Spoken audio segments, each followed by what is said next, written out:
Hi, we're gonna continue from last week's tutorial on white, or how to think about white in our sketch.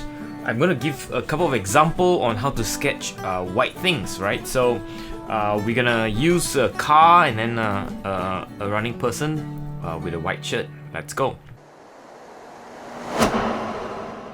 Okay, the first thing to note, or at least from a sketching perspective, I'm not going to be very accurate. It's going to be big, bold, white, outline of the shape first. Oops, I think there's a bit of a mistake. Anyway, doesn't matter. It's a demo, so I'm just going to very quickly draw it, and then I'm talk through how I think about white and what I do to make white the color it is in your sketch.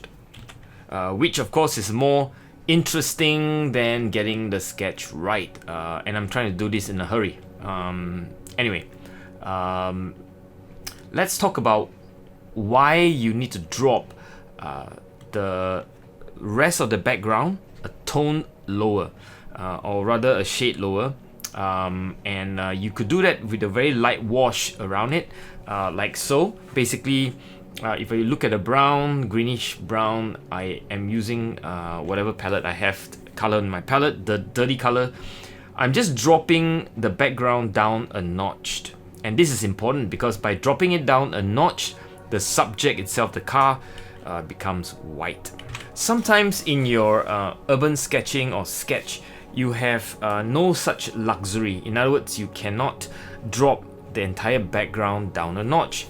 You could drop the neighboring areas down a notch, and that could also sort of give your eyes a sense of whiteness in the adjacent space.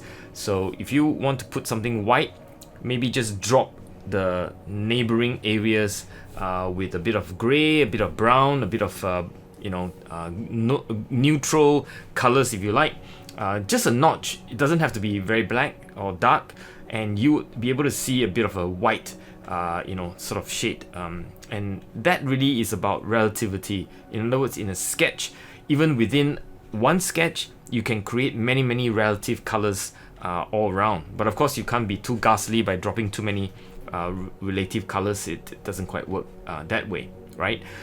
So this is a very simple way of sort of showing white, having a background drop a notch, using shadows and gray colors to make the three-dimensional sense for the car, or at least create or sculpting the three-dimensional shape of the car. Okay, so we're gonna move on to the next example. So this is a photo of a lady running, and the white shirt against a very light, very fair weather condition, light blue sky.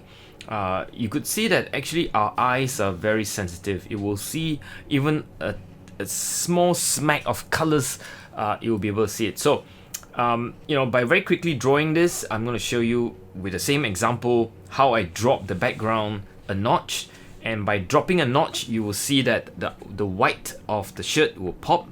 And then we fill in the rest of the blanks with shades and shadows.